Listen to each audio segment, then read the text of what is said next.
Hello students, welcome to Axion academy. Students, आज हम लोग 11th फिजिक्स में जो टॉपिक बहुत ही इनिशियली बहुत इंपॉर्टेंट टॉपिक है, that is dimension and dimensional analysis, उसके बारे में आज थोड़ा बहुत हम लोग डिटेल में पढ़ेंगे। देखिए, डायमेंशनल के बारे में पढ़ने से पहले हमें मालूम होना चाहिए कि फंडामेंटल क्वांटिटीज़ क्या होती हैं, और अगर वो वीडियो आपने नहीं देखा है तो ऊपर आई बटन पे जाके पहले आप वो वीडियो देख लीजिए, पहले समझ लीजिए कि फंडामेंटल क्वांटिटीज़ और डिराइव्ड क्वांटिटीज़ क्या होती हैं। आफ्टर दैट आपको ये डायमेंशनल फार्मूले समझ में आएंगे। बट अभी के लिए जो डायमेंशनल फार्मूले मेन होते हैं, जिनका यहाँ यूज़ होता है, उनको मैं बता दे रहा हूँ कि वो डायमेंशंस कौन कौन सी हैं, फंडामेंटल क्वांटिटीज़ कौन कौन सी हैं जिनका यूज़ हम लोग यहाँ पे करेंगे। और उसके बाद फिर हम लोग पढ़ेंगे कि आखिरकार डायमेंशंस होते क्या हैं, हम डायमेंशंस क्यों पढ़ते हैं, इनके क्या क्या एप्लीकेशंस हैं, ये सब कुछ हम लोग वीडियो में पढ़ेंगे। लेकिन अगर उससे पहले आप चैनल पर पहली बार आए हो तो चैनल को सब्सक्राइब कर लो और दोस्तों के साथ शेयर करो। So without any delay let's start. तो देखिए, जो डायमेंशनल फार्मूला जो क्वांटिटीज़ होती हैं, फंडामेंटल क्वांटिटीज़, वो टोटल क्वांटिटीज़ होती हैं 7। बट हमें यहाँ पे 7 याद नहीं रखने हैं, हमें यहाँ पे 3 से 4 फंडामेंटल क्वांटिटीज़ हैं, उनको याद रखने हैं। जैसे कि अगर कहीं मास मिलता है तो मास को हम डिनोट करते हैं इसके डायमेंशनल फार्मूला कैपिटल M से, ठीक है। This is called dimensional formula, और इसको हमेशा हम स्क्वायर ब्रैकेट में बंद करके रखते हैं। क्लियर है। उसके बाद अगर कहीं लेंथ मिलती है, ठीक है, तो लेंथ का डायमेंशनल फार्मूला होता है L। देखिए, यहाँ पे मैं बात लेंथ की कर रहा हूँ। लेंथ का मतलब वो डिस्टेंस भी हो सकता है, वो डिस्प्लेसमेंट भी हो सकता है, वो रेडियस हो सकता है, वो लेंथ ब्रीथ हाइट हो सकती है। कुल मिला के जिसको हम लेंथ के एज ए लेंथ मेज़र कर रहे हों, तो उसका डायमेंशनल फार्मूला हम कैपिटल L ही मानेंगे। क्लियर है। अच्छा, उसके बाद टाइम का डायमेंशनल फार्मूला हम एज्यूम करेंगे T। आफ्टर दैट करंट का जो डायमेंशनल फार्मूला है वो है A, और टेम्परेचर का जो डायमेंशनल फार्मूला है उसको हम मानेंगे थीटा। और समटाइम्स कहीं कहीं पर किन्हीं बुक्स में जो टेम्परेचर है उसको K से भी डिनोट किया है, केल्विन से भी डिनोट किया है। तो अकॉर्डिंग टू बुक्स ये वेरी कर सकता है, बट अभी हम यहाँ पे जनरली थीटा को कंसिडर कर रहे हैं डायमेंशनल फार्मूले में जब हम टेम्परेचर की बात करेंगे। क्लियर है, इतनी बात समझ में आ गई सबको। अच्छा, अब बात आती है, ये तो फंडामेंटल क्वांटिटीज़ वो क्वांटिटीज़ हैं जो हमें बेसिकली यहाँ पर डायमेंशंस में जिनकी ज़रूरत पड़ेगी, इसको आपको समझ लेना है। अब बात आ रही है डायमेंशंस क्या होते हैं, ठीक है।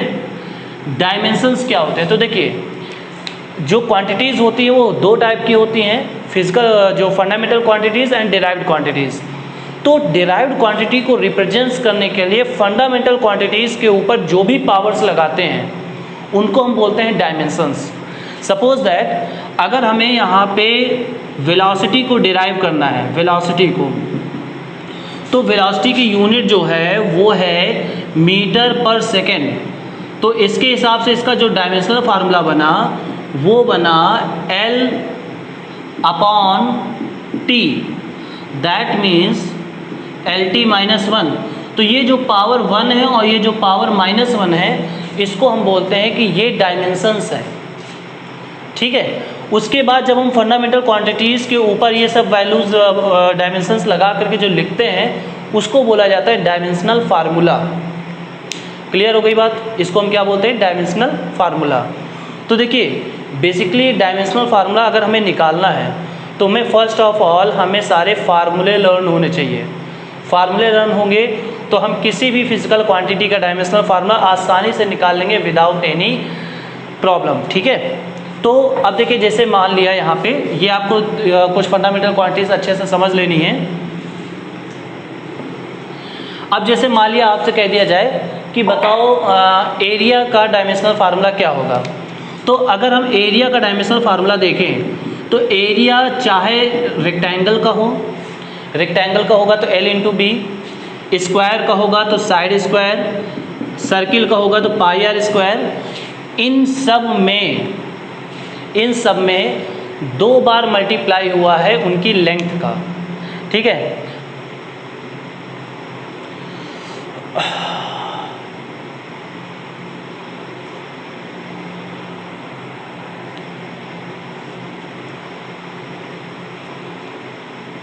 हाँ तो देखिए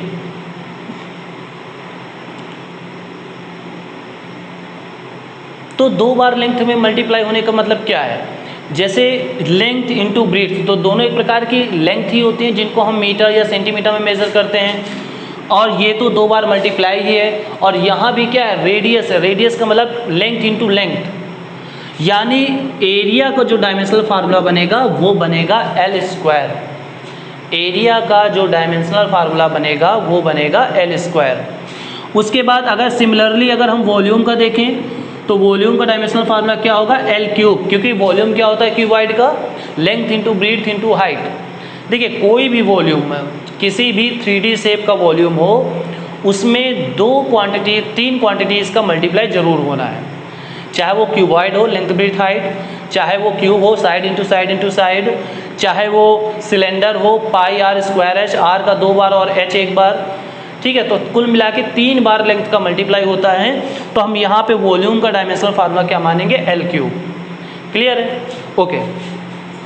अब यहाँ पे पहले मैं बेसिक चीज़ें जो हैं, मतलब जो छोटी छोटी चीज़ें हैं उनके डायमेंशनल फार्मूले बता रहा हूँ, क्योंकि जब तक हमें बेसिक डायमेंशनल फार्मूले याद नहीं होंगे तब तक हम बड़े लेवल में अगर डायमेंशनल फार्मूला निकालना है तो हम लोग फाइंड आउट नहीं कर सकते।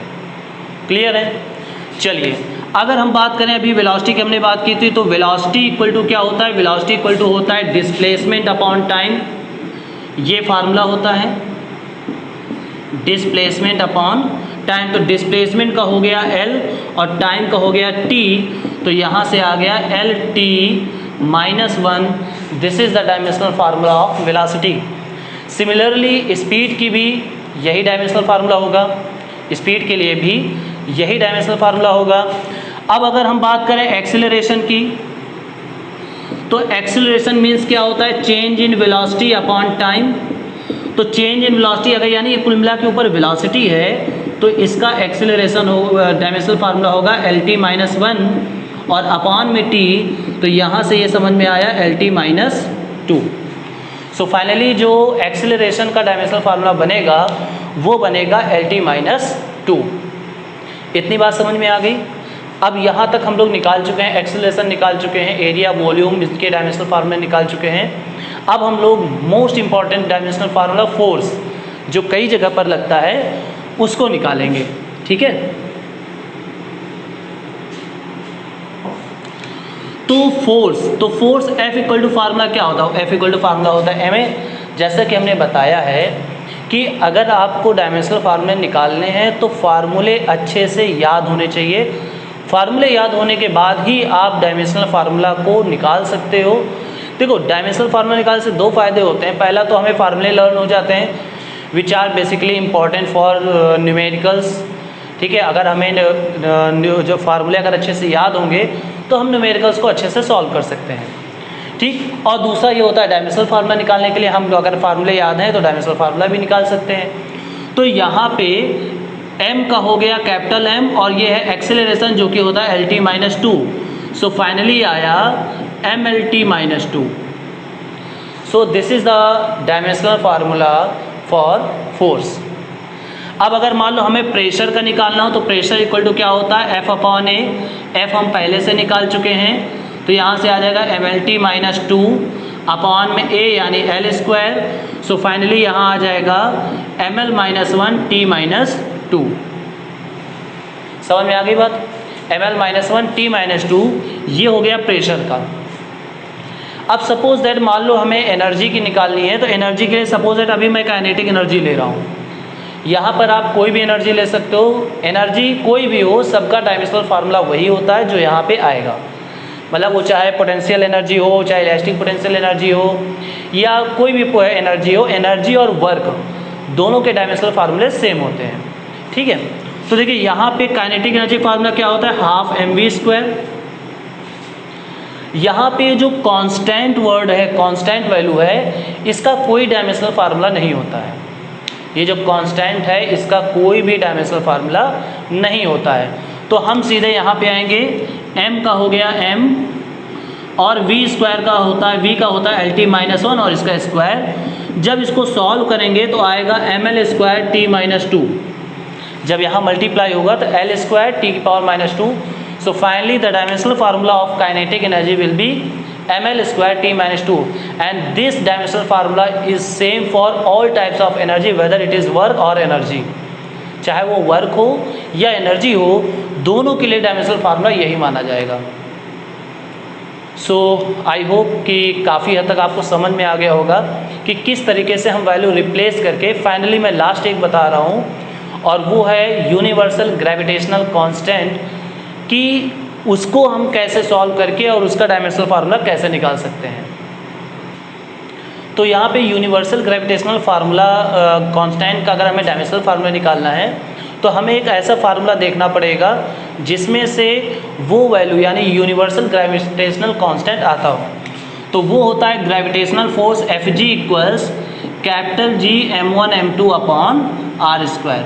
सो यहाँ से जब हम कैपिटल G निकालेंगे तो आएगा Fg into r square upon m1 m2. ठीक है, अब यहाँ पे हम क्या करेंगे, सारी वैल्यूज़ रखेंगे. F मतलब फोर्स जिसका होता है mlt माइनस 2, आर स्क्वायर यानी रेडियस l स्क्वायर अपॉन में ये भी मास है ये भी मास है, तो फाइनली आ जाएगा m स्क्वायर. दोनों चूँकि मासेज हैं तो यहाँ पे इसका जो डायमेंशनल फार्मूला आएगा वो m स्क्वायर आएगा. जब ये m स्क्वायर ऊपर जाएगा तो सॉल्व होके यहाँ पावर 1 है यहाँ पावर 2 है, तो 2 ऊपर जाके माइनस हो जाएगा.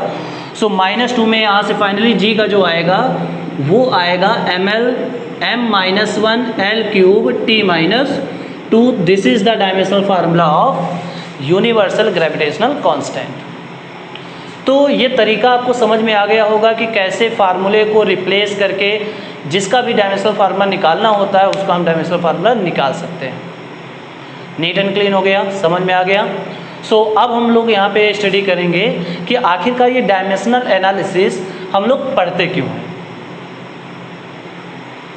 डायमेंशनल एनालिसिस का जो सबसे फर्स्ट एप्लीकेशन है वो ये है कि हम किसी भी फार्मूले को चेक कर सकते हैं कि वो डायमेंशनली करेक्ट है कि नहीं.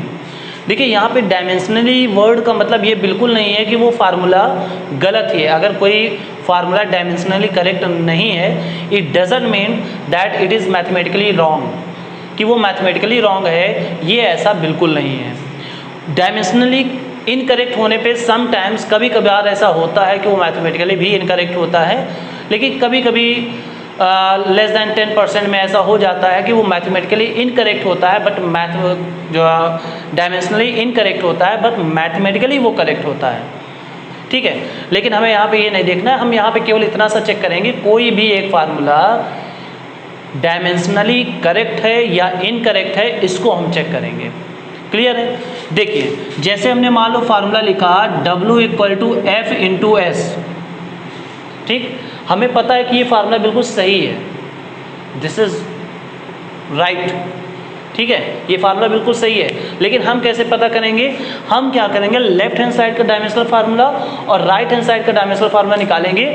अगर दोनों साइड के डायमेंशनल फार्मूले सेम आते हैं that mean it is dimensionally correct.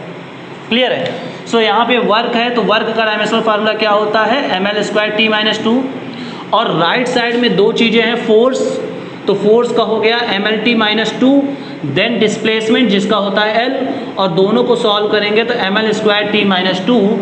तो हम यहाँ पे देख रहे हैं कि लेफ्ट हैंड साइड का डायमेंशनल फार्मूला और राइट हैंड साइड का डायमेंशनल फार्मूला सेम है. That means this formula is dimensionally correct. This formula is dimensionally correct. we cannot say about mathematically correct or not, but dimensionally it is correct. और सबको पता भी है कि यही formula हम लोग यूज़ भी करते हैं, तो it is mathematically also correct. ठीक है, ओके. चलो नेक्स्ट फार्मूला कोई देखते हैं. नेक्स्ट फार्मूला देखते हैं. मान लो हमने लिखा काइनेटिक एनर्जी का फार्मूला लिखा half m a square. Suppose that मैंने ये लिख दिया हाफ एम ए स्क्वायर. तो अब बताओ ये फार्मूला हमें पता है कि ये गलत है, बट अगर हमें प्रूव करना है कि ये डायमेंशनली करेक्ट है कि इनकरेक्ट है, सो वही काम करना है, दोनों तरफ के डायमेंशनल फार्मूले लिखने हैं. तो दोनों तरफ के डायमेंशनल, ये काइनेटिक एनर्जी है तो इसका डायमेंशनल फार्मूला होगा ml स्क्वायर t माइनस 2. और यहाँ पे इसका डायमेंशनल फार्मूला इसका कुछ नहीं होता है, यहाँ पे m का डायमेंशनल फार्मूला m हो गया और ये हो गया lt माइनस 2. चूँकि ये एक्सेलरेशन है तो lt माइनस 2 का स्क्वायर. अब अगर हम इसको सॉल्व करेंगे तो आएगा ml स्क्वायर t माइनस 4. ठीक है, ml²T-4। सो हम यहाँ पे देख रहे हैं कि लेफ्ट हैंड साइड का डायमेंशनल फार्मूला और राइट हैंड साइड का डायमेंशनल फार्मूला सेम नहीं है। इसका मतलब ये फार्मूला डायमेंशनली इनकरेक्ट है, डायमेंशनली इनकरेक्ट है। ठीक है, अब इस तरीके से आप कोई भी फार्मूला, अब जैसे मान लीजिए एक formula first equation of motion होता है v = u + st, मान लो हमने कर दिया v = u + st। सबको पता है कि यहाँ पे v = u + st नहीं होता, यहाँ पे v = u + at होता है। बट अगर आपसे पूछा गया कि bye the help of dimensional analysis आप बताओ कि ये फार्मूला सही है कि गलत है, ये फार्मूला सही है या गलत है ये बताना है, तो हम लोग क्या करेंगे, यहाँ पे हर एक टर्म का डायमेंशनल फार्मूला सेम आना चाहिए, तो हम कहेंगे कि डायमेंशनली करेक्ट है। अगर किसी भी टर्म का डायमेंशनल फार्मूला अलग आता है that means it is dimensionally incorrect. Clear है? सो यहाँ पे सबसे पहले ये वेलोसिटी है तो इसका होगा LT-1, ये भी वेलोसिटी है, इसका होगा LT-1। यहाँ पे दो चीज़ें हैं, डिस्प्लेसमेंट जो कि है L और टाइम जो कि है T। सो फाइनली यहाँ का डायमेंशनल फार्मूला आता है LT। तो हम यहाँ पे देख रहे हैं कि तीनों टर्म्स के डायमेंशनल फार्मूले सेम नहीं है, तीनों टर्म्स के डायमेंशनल फार्मूले सेम नहीं है। इसका मतलब ये हुआ कि ये फार्मूला डायमेंशनली इनकरेक्ट है, डायमेंशनली इनकरेक्ट है। क्लियर हो गया? सो पहला काम फर्स्ट क्या होता है, हम डायमेंशनली करेक्ट है या नहीं है उसको हम चेक कर सकते हैं। चलिए अब हम इसके सेकेंड एप्लीकेशन पे चलते हैं। तो सेकेंड एप्लीकेशन में क्या होता है कि जब कोई फार्मूला डायमेंशनली करेक्ट नहीं होता है तो उसका correct dimensional formula find out कैसे करते हैं ये हम लोग सेकेंड एप्लीकेशन में पढ़ेंगे। बट फर्स्ट ऑफ ऑल मैं आपको ये समझा दूँ कि हम ऐसे फार्मूले को फाइंड आउट नहीं कर सकते जो प्लस या माइनस से कनेक्टेड हो, जिनकी फिजिकल क्वांटिटीज़ आपस में प्लस या माइनस में कनेक्ट हो। जैसे अभी मैंने जो फार्मूला लिखा था v = u + at, it can not be derived from this type of derivation, मतलब इस टाइप के डेरिवेशन से हम इसको प्रूफ नहीं कर सकते। ठीक है, तो कैसे क्वेश्चन को हम प्रूव कर सकते हैं? देखिए इसमें क्या होता है कि कोई एक फिजिकल क्वांटिटी होती है जो किन्हीं दूसरी फिजिकल क्वांटिटीज़ पे डिपेंड करती है। एग्जाम्पल के लिए अगर मैं वर्क का फार्मूला लिखूँ, work = W = F × S, force into displacement, so here we can say that work depends on the force and the magnitude of displacement. ठीक है, इन पे डिपेंड कर रहा है। तो यानी ये है इंडिपेंडेंट और ये है, मतलब ये है डिपेंडेंट क्वांटिटी और ये इन पे डिपेंड कर रहा है फोर्स और डिस्प्लेसमेंट पे। सिमिलरली इस तरीके का कोई भी क्वेश्चन आएगा जिसमें कहेंगे bye the help of dimensional analysis derive the formula for something, कोई भी फिजिकल क्वांटिटी दे देंगे कि उसको आप डिराइव करो, तो हम यहाँ पे कैसे, सबका जो रूल है हर एक क्वेश्चंस को डिराइव करने का, हर एक फार्मूले को डिराइव करने का जो बेसिक फंडा है वो सेम है, देयर इज़ नो चेंज। ठीक है, और सब में कुछ ना कुछ दिया होगा कि ये फिजिकल क्वांटिटी इन चीज़ों पे डिपेंड करती है। But let me tell you कि कभी भी नंबर ऑफ फिजिकल क्वांटिटी जो है वो 3 से ज़्यादा नहीं हो सकती है। नंबर ऑफ फिजिकल क्वांटिटी 3 से ज़्यादा नहीं हो सकती। कोई भी फिजिकल क्वांटिटी मैक्सिमम 3 क्वांटिटी पे डिपेंड करेगी। क्लियर है? चलिए एक क्वेश्चन से इसको हम लेते हैं। देखिए सबसे पहले आपसे कहा जाएगा, एक क्वेश्चन मैं ले रहा हूँ कि the viscous force acting on a body moving in a medium depends upon coefficient of viscosity of the medium, radius of the body and velocity of the body in that medium. इन चीज़ों पे depend करती है। By the help of dimensional analysis derive the formula for viscous force. Viscous force के लिए हमें यहाँ पे फार्मूला डिराइव करना है। देखिए विस्कस फोर्स क्या होता है ये आपको सेकेंड फिजिक्स में आगे पढ़ाया जाएगा, डिटेल में बताएंगे वहाँ पे। अभी आप बेसिकली इतना मान लो कि जब कोई बॉडी किसी मीडियम में ट्रैवल करती है, तो उस पर एक फोर्स लगने लगता है। अब वो मीडियम चाहे वाटर हो चाहे वो मीडियम एयर हो। जैसे एयर में ट्रैवल करता है तो एयर में फोर्स यानी फ्रिक्शन की वजह से ही जो भी गिर रहा होता है, मेटेरॉइड्स हो गए या कोई भी ऑब्जेक्ट हो गया, उसमें आग लग जाती है। सो अभी के लिए आप इतना ही समझ लो। तो विस्कस फोर्स किन किन चीज़ों पे डिपेंड करता है? कोफिशिएंट ऑफ विस्कोसिटी, इसकी पावर हमने x मान ली, जिन जिन भी फिजिकल क्वांटिटी पे डिपेंड कर रहा होगा उसकी पावर हम लोग x, y, z कंसीडर करेंगे। तो किस पे डिपेंड कर रहा था? फिजिकल ये कोफिशिएंट ऑफ विस्कोसिटी पे डिपेंड कर रहा था, रेडियस पे डिपेंड कर रहा था और वेलोसिटी पे डिपेंड कर रहा था। तो इसकी पावर हमने x, y, z मान ली। अभी क्या करना है, प्रोपोर्शनल हटा के k लगाना है कोई कांस्टेंट। तो लेट्स से कि वो कांस्टेंट k है, ईटा की पावर x, r की पावर y एंड v की पावर z। इतना काम जब हम लोग कर लेंगे तो जो नेक्स्ट स्टेप होगा वो ये होगा कि हम दोनों तरफ के हर एक फिजिकल क्वांटिटी के डायमेंशनल फार्मूले लिखेंगे। जब हम लोग इतना सॉल्व कर लेंगे तो हमारा अगला स्टेप होगा कि हम दोनों साइड के डायमेंशनल फार्मूलों को, जो भी फिजिकल क्वांटिटीज़ हैं उनके डायमेंशनल फार्मूले लिखें। तो देखो इधर फोर्स है तो फोर्स का क्या होगा, mlt-2, यहाँ पे k, फिर ईटा, तो ईटा मतलब कोफिशिएंट ऑफ विस्कोसिटी जिसका होता है ml-1 t-1, इसकी पावर x। ये रेडियस है जो कि एक प्रकार की लेंथ होती है, तो ये हो जाएगा l की पावर y, और आगे है वेलोसिटी जो कि होता है lt-1 और इसकी पावर z। क्लियर, समझ में आ गया? ठीक है।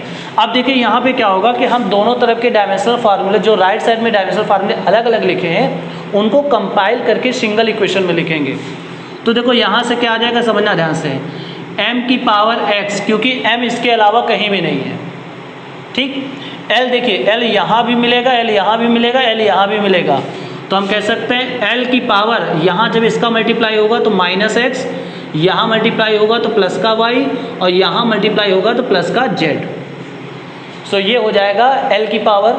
उसके बाद t में देखा जाए तो t में 2 यहाँ पे मिलेंगे, t की पावर -x -z, और यहाँ पे हम लोग डायमेंशनल फार्मूला लिख लेंगे mlt-2। इतनी बात समझ में आ गई? किसी को कोई डाउट है? इतनी बात समझ में आ गई? अब हमारा जब ये हम पूरा कर लेते हैं तो हमारा नेक्स्ट स्टेप होता है पावर्स को कंपेयर करना। फर्स्ट ऑफ ऑल हम वही पावर्स कंपेयर करते हैं जो कि सिंगल में हो। जैसे हम यहाँ पे देखें तो यहाँ पे 3 वेरिएबल है, तो हम पहले इसको कंपेयर नहीं करेंगे। यहाँ पे देखें 2 वेरिएबल है, इसको भी हम पहले कंपेयर नहीं करेंगे। यहाँ पे सिंगल वेरिएबल है x, तो इसका मतलब पहले हम m की पावर्स को कंपेयर करेंगे। जब हम m की पावर को कंपेयर करेंगे तो यहाँ कंपेयर करेंगे पावर्स को, ठीक है, पावर्स को कंपेयर करेंगे तो हमें मिलेगा x = 1, क्योंकि यहाँ m की पावर x है और यहाँ m की पावर 1 है। क्लियर है?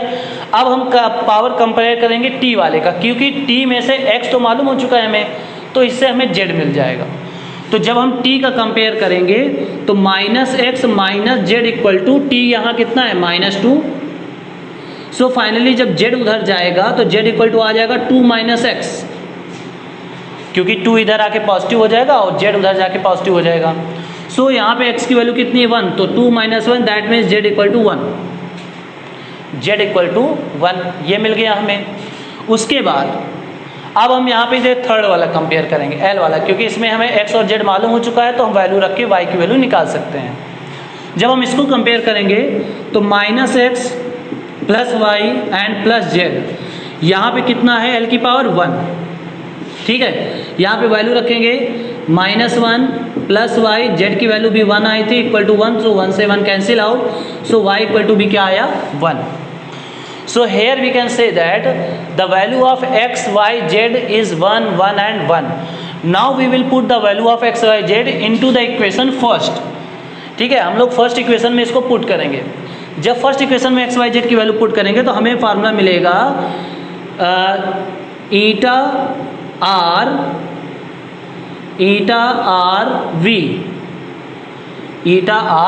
वी, क्योंकि देखिए होता क्या है, हमें यहाँ पे जो 1 पावर होती है वो हमें लिखनी नहीं होती है।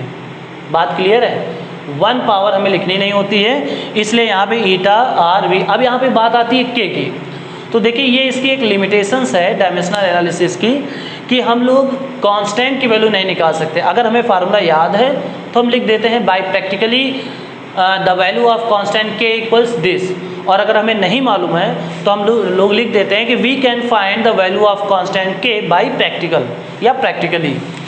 सो यहाँ से प्रैक्टिकली जो के होता है वो होता है 6 पाई, तो यहाँ से जो फार्मूला बनेगा F equal to 6 pi eta r v, this is the formula for viscous force. Clear हो गया? तो ये हमारा सेकेंड एप्लीकेशन था जिसका यूज़ हम डायमेंशनल एनालिसिस के लिए करते हैं, मतलब डायमेंशनल एनालिसिस का ये सेकेंड एप्लीकेशन है। अब हम लोग पढ़ेंगे कि और थर्ड एप्लीकेशन क्या होता है डायमेंशनल एनालिसिस का। देखिए जो third application of dimensional analysis है, इसमें बेसिकली क्या होता है कि हम एक फिजिकल क्वांटिटी की वैल्यू को किसी एक सिस्टम से दूसरे सिस्टम में बदलते हैं। सपोज दैट हमें MKS सिस्टम में किसी फिजिकल क्वांटिटी की वैल्यू मालूम है, तो उसको हम CGS सिस्टम में बदल के अगर बदलेंगे तो उसकी क्या वैल्यू होगी, या फिर उसको FPS सिस्टम में बदलेंगे तो उसकी क्या वैल्यू होगी। We know that the SI unit और MKS यूनिट ऑफ फोर्स जो होता है वो न्यूटन होता है। So if you convert newton into CGS system that is dyne, so 1 newton equals how many dynes, कितने डाइन होंगे।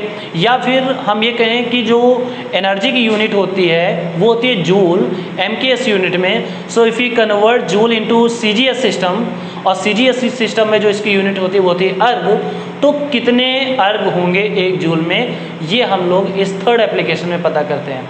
सो यहाँ पे मैं एक एग्जांपल लूँगा, मैं यहाँ पे 1 न्यूटन को डाइन में कन्वर्ट करूँगा, ठीक है। लेकिन जो इसका प्रोसेस होता है, देखिए डायमेंशनल एनालिसिस का कोई भी क्वेश्चन हो, पर्टिकुलर एक क्वेश्चन के लिए डिफाइन नहीं होता है, जो उसका प्रोसेस होता है वो उस टाइप के सारे क्वेश्चंस में एप्लीकेबल होता है, ठीक है। It is not applicable for a particular question, it is applicable for all such type of questions, okay.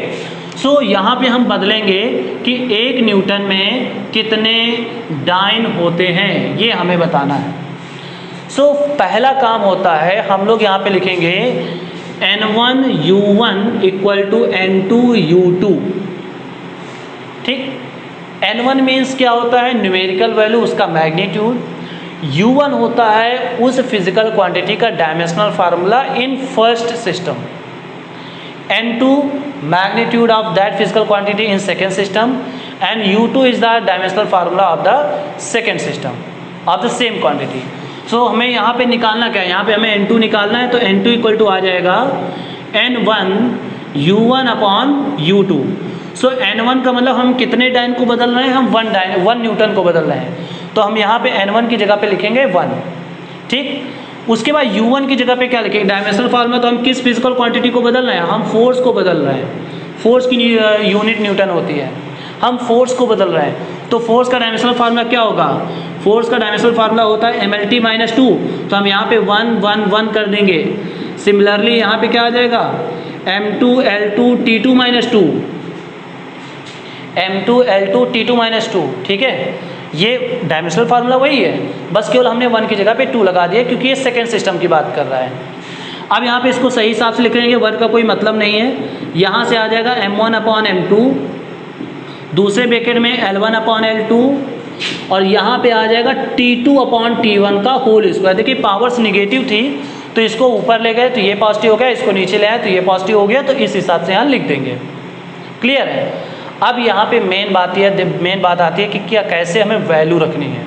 देखिए पहला सिस्टम जो था वो था MKS सिस्टम, और दूसरा सिस्टम जो था वो था CGS सिस्टम, ठीक है। MKS का मतलब होता है metre kilogram second, CGS system का मतलब होता है सेंटीमीटर ग्राम सेकेंड। इसका मतलब अगर हम लेंथ माने तो लेंथ इसमें मीटर कंसीडर करते हैं और इसमें लेंथ हम सेंटीमीटर कंसीडर करते हैं, ठीक। तो यहाँ पे मास की बात हो रही है, तो पहले सिस्टम में मास क्या होता है kg, तो हम यहाँ पे लिखेंगे kg, और यहाँ पे दूसरे वाले में क्या होता है ग्राम, तो यहाँ पे हम लिखेंगे ग्राम। क्लियर है। उसके बाद लेंथ की बात करें तो यहाँ पे हो गया मीटर और यहाँ पे हो गया सेंटीमीटर। उसके बाद हम टाइम की बात करें तो दूसरे सिस्टम में टाइम, तो दूसरे सिस्टम में टाइम सेकंड है और पहले सिस्टम में भी टाइम सेकंड है। ये लिख दिया, इसका होल स्क्वायर यहाँ, और यहाँ पे कुछ नहीं लगेगा, इससे कैंसिल आउट हो गया, वो वैल्यू 1 हो गई, वो वैल्यू 1 हो गई, ठीक है। सो अब यहाँ पे जब हम इसको देखो kg से ग्राम को तो काट नहीं सकते, तो हम क्या करेंगे kg को बदल लेंगे।